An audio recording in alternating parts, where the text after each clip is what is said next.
During the American Civil War, most women were on the home front, sometimes near military action, but more often distant from the battlefields. However, women influenced the war effort, encouraging men to enlist, finding ways to volunteer to support their cause, and adding their voices to support or protest the war. The power of the home front to keep armies in the field was quickly recognized. For some women, this opportunity brought new social roles and praise. For other women, particularly in the South, the power of the home front put them directly in the path of war. At certain times, the Civil War home front was invaded, bringing war and battle directly to the doorsteps of women.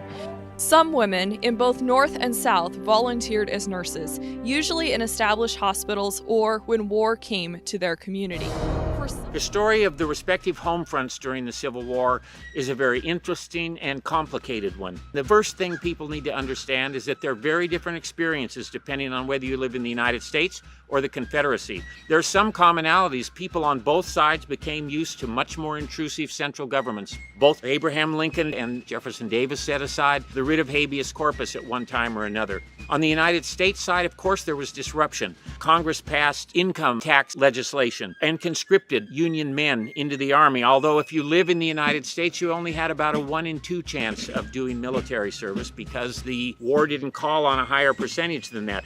The United States economy put in a very impressive performance. It proved fully up to the task of producing the vast amount of material that the United States military forces needed, while also producing all the civilian goods that society would normally want. It had a tremendous economic engine that hummed along during the war, and although inflation went up to about 80%, it did so without any kind of government intervention in the economy, and that's a rate about equal to what happened in World War II and World War I, with much more governmental intervention.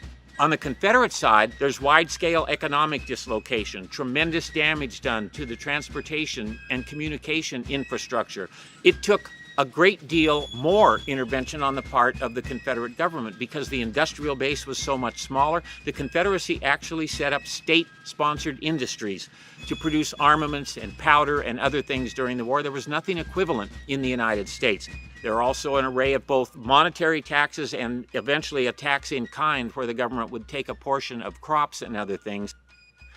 The difference for women's experiences in the two nations was extreme. The vast majority of women in the United States carried on generally as they would in life, although many farm women assumed a much harder burden of work when their soldier husbands were off with the Army, but they didn't experience the economic hardships that hit women, especially poorer women, in the Confederacy. There were extreme shortages of food and even of very basic things such as clothing on the Confederate home front. And every level of government in the Confederacy stepped in to provide what we would call welfare-type assistance for poorer people, especially soldiers' wives in the Confederacy. There were times when women rioted in the Confederacy, especially in Richmond in 1863, because of shortages of food and other hardships that had been visited upon them by the war.